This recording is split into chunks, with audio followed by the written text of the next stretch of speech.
한 사내가 두 눈을 잃은 채 작은 배 위에 실려 강물에 떠내려갑니다. 그의 죄는 무엇이었을까요? 도적질도 반역도 아니었습니다. 그의 죄는 단 하나, 아내가 자신에게 정절을 지킬 것이라 굳게 믿었던 것뿐이었습니다. 그 믿음을 비웃듯 한 나라의 왕은 이 평범한 백성의 아내를 시험해 보겠다며 내기를 걸었습니다. 그리고 그 내기에서 진 것을 인정하지 못한 왕은 결국 무고한 사내의 두 눈을 뽑아 강물에 흘려보내고 말았습니다.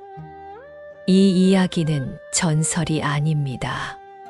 고려시대에 편찬된 정사 삼국사기 열전에 또렷하게 기록되어 있는 실화입니다. 1500년도 더 된 옛날 백제 땅에서 실제로 있었던 일입니다.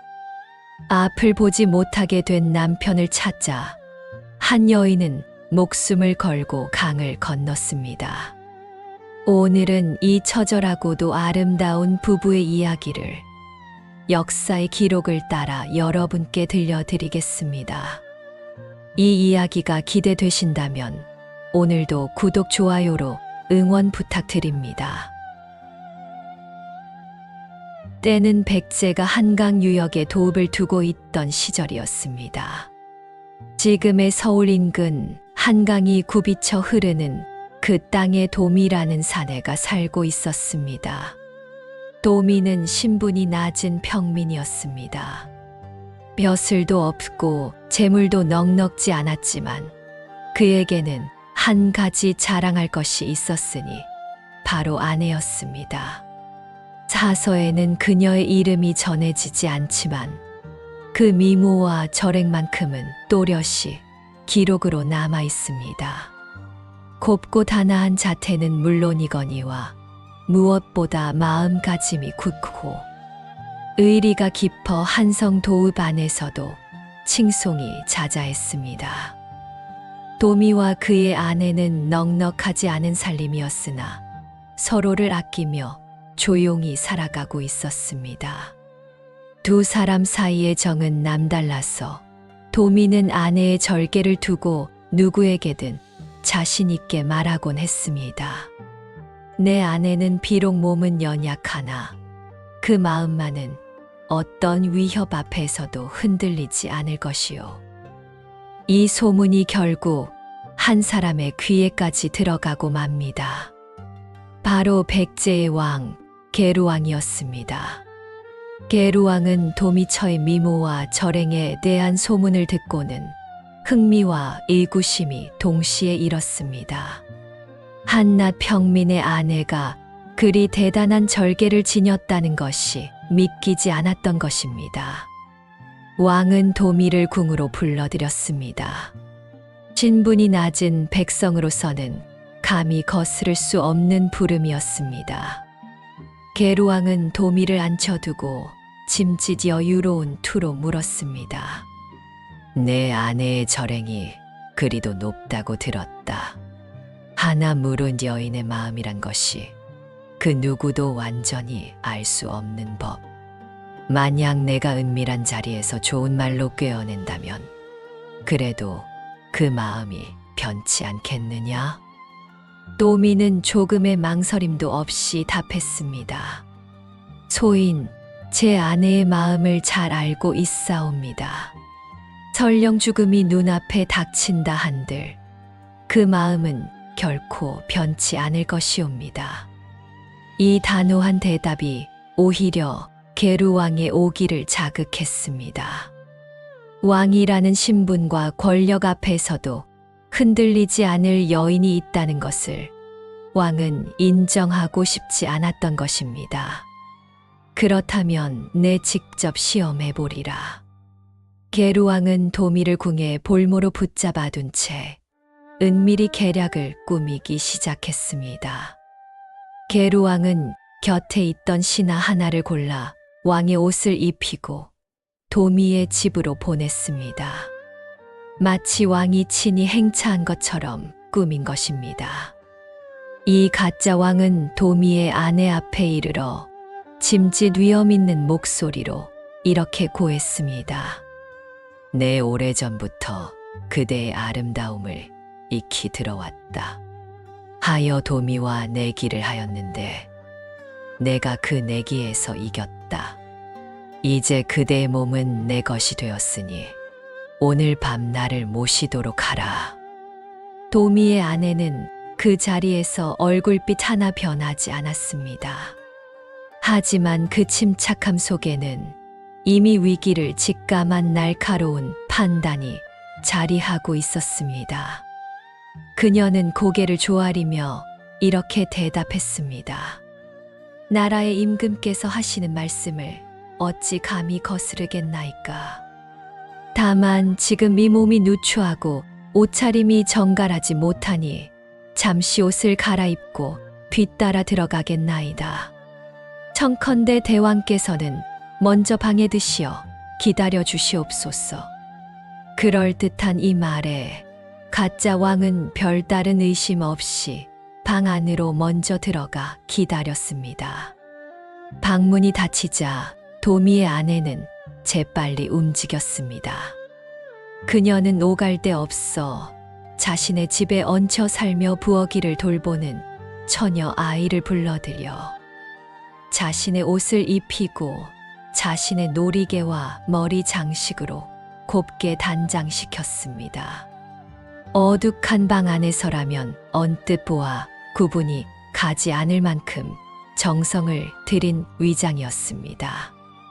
내 대신 저 방에 들어가거라.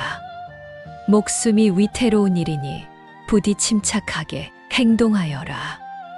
처녀는 두려움에 떨었지만 주인의 다급한 명을 거스를 수 없었습니다. 그렇게 처녀가 대신 방으로 들어갔고 가짜 왕은 어둠 속에서 그것이 도미의 아내인 줄로만 알고 그날 밤을 보내고 말았습니다. 이 계략은 실로 대담하고 위험천만한 것이었습니다. 발각된다면 자신은 물론 몸종의 목숨까지 위태로워질 수 있는 일이었으니까요. 하지만 도미의 아내는 그 위험을 무릅쓰고서라도 자신의 정절을 지켜내고자 했습니다. 이튿날 게루왕은 신하로부터 지난밤의 일을 전해 들었습니다. 처음엔 흡족해하던 왕이었지만 어딘가 석연치 않은 부분을 캐묻다가 결국 그것이 몸종이었다는 사실을 알게 되었습니다. 속았다는 사실을 안 게루왕의 분노는 걷잡을 수 없이 타올랐습니다. 한낱 평민의 아내에게 그것도 몸종을 이용한 계략에 감쪽같이 속아 넘어갔다는 사실이 왕으로서의 체면을 여지없이 짓밟았다고 여겼을 것입니다. 왕의 분노는 애꿎게도 도미에게로 향했습니다. 왕은 도미를 향해 불같이 화를 내며 명했습니다. 내 이놈, 내 처가 나를 능멸하였으니 그 죄를 어찌 가벼이 넘기랴. 내 친히 내 아내의 몸을 취하려 했거늘 감히 몸종을 대신 들여보내 나를 기만하다니. 게루왕은 도미에게 죄를 뒤집어 씌워 참혹한 형벌을 내렸습니다. 두 눈을 뽑아 앞을 보지 못하게 만든 것입니다. 형리들은 왕의 명을 받들어 도미의 두 눈을 도려냈고 도미는 극심한 고통 속에서 그대로 빛을 잃고 말았습니다. 왕은 여기서 그치지 않았습니다. 눈이 먼 도미를 작은 배에 태워 강물에 그대로 띄워 보내라 명했습니다. 죽든 살든 더는 알 바 아니라는 냉혹한 처사였습니다. 도미는 앞을 보지 못한 채 흔들리는 배 위에서 강물의 흐름에 몸을 맡길 수밖에 없었습니다. 그가 어디로 흘러가게 될지는 오직 강물만이 알고 있었습니다. 남편을 그렇게 떠나보낸 뒤 게루왕은 이번엔 직접 도미의 아내를 궁으로 불러들였습니다. 몸종을 통한 계략이 실패로 돌아갔으니 이번엔 반드시 자신이 원하는 것을 취하겠다는 심산이었습니다. 내 남편은 이미 죄를 물어 처벌하였다. 이제 너는 내 것이니 거역할 생각은 하지 말거라. 도미의 아내는 사랑하는 남편이 두 눈을 잃고 강에 버려졌다는 소식에 억장이 무너졌을 것입니다. 하지만 그녀는 그 절망 속에서도 정신을 놓지 않았습니다. 왕 앞에서 눈물을 보이는 대신 다시 한번 침착하게 임기응변을 발휘했습니다. 대왕의 명을 어찌 감히 거스르겠나이까. 다만 지금 이 몸이 달거리 중이라 몸이 정결하지 못하니 여칠만 말미를 주시면 몸을 정갈히 하고 대왕을 모시겠나이다. 여인의 몸에 관한 이 말 앞에서 게루왕도 차마 더는 다그치지 못하고 며칠의 시간을 허락했습니다. 이 짧은 유예가 그녀에게는 목숨을 걸고 도망칠 수 있는 마지막 기회였습니다. 그날 밤 도미의 아내는 궁을 몰래 빠져나왔습니다. 어디로 가야 할지 남편이 살아있는지조차 알 수 없는 막막한 밤이었습니다. 하지만 그녀는 오직 한 가지 마음으로 어둠 속을 내달렸습니다. 남편을 찾아야 한다는 것, 그것뿐이었습니다. 도미의 아내는 밤새 강을 따라 걸었습니다. 발이 부르트고 옷자락이 가시덤불에 찢겨나가도 걸음을 멈추지 않았습니다. 마침내 강어귀에 다다랐을 때 그녀 앞을 가로막은 것은 아득하게 펼쳐진 강물뿐이었습니다. 배도 없이 이 강을 건널 도리가 없었습니다. 그녀는 강가에 주저앉아 하늘을 향해 목 놓아 울었습니다. 눈먼 남편이 어디로 흘러갔을지, 살아있기는 한 것인지, 아무것도 알 수 없는 그 막막함 앞에서 그녀의 눈물은 강물처럼 흘러내렸습니다. 그런데 얼마나 지났을까? 강물 위로 작은 배 한 척이 조용히 떠내려오고 있었습니다. 사람의 것인지 혹은 하늘이 보낸 것인지 알 수 없었지만 그녀는 지푸라기라도 잡는 심정으로 그 배에 올라탔습니다. 배는 물결을 따라 정처 없이 흘러갔습니다. 그녀는 배 위에서 두 손을 모으고 간절히 빌었습니다. 부디 이 물결이 나를 그이가 있는 곳으로 데려다 주기를. 그렇게 얼마나 흘러갔을까? 마침내 배는 어느 작은 섬에 가닿았습니다. 훗날 사람들이 천성도라 부르게 되는 곳이었습니다. 섬에 오른 도미의 아내는 정신없이 주변을 살폈습니다. 그리고 그 순간 그녀는 보았습니다. 해안과 풀숲 사이 초췌한 몰골로 앉아있는 한 사내의 모습을요. 앞을 보지 못하는 도미는 인기척을 느끼고 고개를 돌렸습니다. 비록 눈으로는 볼 수 없었지만 그 목소리만은 결코 잊을 수 없었습니다. 여보, 당신 살아계셨군요. 두 사람은 그 자리에서 부둥켜 안고 오래도록 울었습니다. 도미는 눈이 먼 채로 며칠을 그 섬에서 풀뿌리를 캐먹으며 겨우 목숨을 부지하고 있었습니다. 언제 죽어도 이상하지 않을 처지였지만 그는 끝까지 그 자리를 떠나지 않고 버티고 있었습니다. 어쩌면 마음 한구석으로 아내가 반드시 자신을 찾아올 것이라는 신락 같은 믿음을 놓지 않았던 것인지도 모릅니다. 도미의 아내는 남편의 텅 빈 두 눈가를 어루만지며 흐느꼈습니다. 왕의 포갑으로 남편이 잃은 것은 단지 시력만이 아니었습니다. 평범하게 살아갈 수 있었던 그들의 삶 전체가 이 잔혹한 권력 앞에서 산산이 부서진 것이었습니다. 이제 두 사람은 더 이상 백제 땅에 머무를 수 없었습니다. 왕의 소나귀에서 벗어난 죄인의 몸이었으니 백제 어디에 있든 다시 붙잡혀 죽음을 면치 못할 처지였습니다. 도미의 아내는 앞을 보지 못하는 남편의 손을 이끌고 북쪽 국경 너머 고구려 땅을 향해 걸음을 옮기기 시작했습니다. 넉넉한 양식도 든든한 동행도 없이 오로지 두 사람의 발걸음에만 의지한 고된 여정이었습니다. 풀뿌리와 나무 열매로 허기를 달래고 낯선 사람들의 작은 도움에 기대어 하루하루를 이어가며 두 사람은 마침내 고구려의 영토에 다다랐습니다. 삼국사기의 기록에 따르면 이들이 마지막으로 정착한 곳은 산산이라는 고을이었다고 하니 오늘날의 함경남도 원산 지방 인근으로 짐작됩니다. 이역만리 낯선 땅에서 두 사람은 남은 생을 살아갔습니다. 화려했던 복수도 통쾌한 반전도 없었습니다. 역사의 기록은 이들의 남은 삶을 이렇게 짧게 전할 뿐입니다.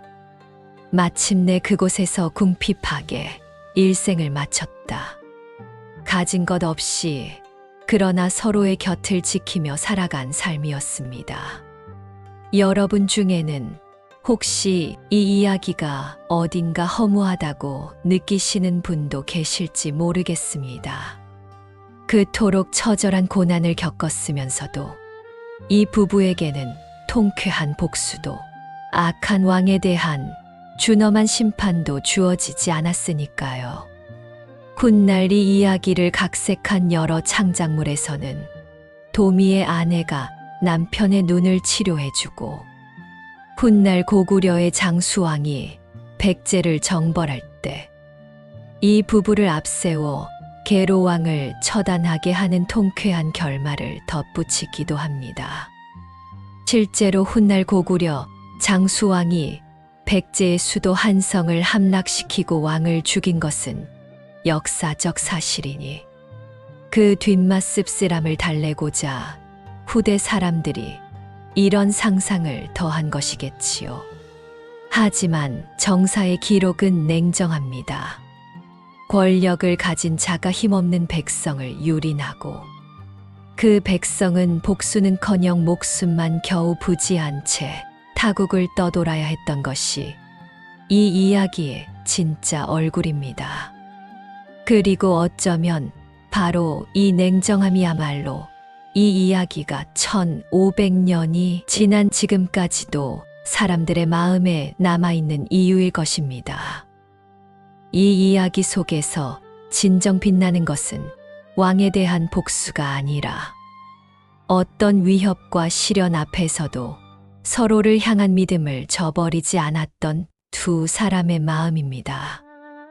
도미는 눈이 먼 채로도 아내가 반드시 돌아오리라 믿으며 그 자리를 지켰고 아내는 목숨을 걸고 몇 번이나 위기를 넘기면서까지 그 믿음에 답했습니다. 권력은 이들의 눈을 빼앗고 삶의 터전을 빼앗을 수 있었지만 서로를 향한 그 마음만큼은 끝내 빼앗지 못했습니다. 오늘 들려드린 도미 부인의 이야기 어떠셨습니까? 화려한 원귀도 극적인 반전도 없었지만 그 어느 이야기보다 담담하고 또 묵직한 울림을 남기는 실화였을 것입니다. 삼국사기는 이 이야기를 열녀의 표상으로 기록해 두었지만 오늘 우리는 그것을 단순히 한 여인의 정절만이 아니라 위협과 폭력 앞에서도 서로를 지켜낸 부부의 이야기로 다시 한번 되새겨 보았습니다. 권력이 아무리 강해도 결코 무너뜨릴 수 없었던 것. 그것은 바로 사람과 사람 사이의 믿음이었습니다. 지금도 서울 인근 한강 유역 어딘가에는 이 부부의 이야기를 기리는 동상과 유적이 남아있다고 합니다. 언젠가 한강변을 거니실 일이 있으시다면 1500년 전 그 강물 위로 흘러갔던 한 산의 이야기를 한 번쯤 떠올려 보시는 것도 좋겠습니다. 다음 이야기에서는 또 다른 사연으로 다시 찾아뵙겠습니다. 오늘도 끝까지 함께 해주셔서 감사합니다.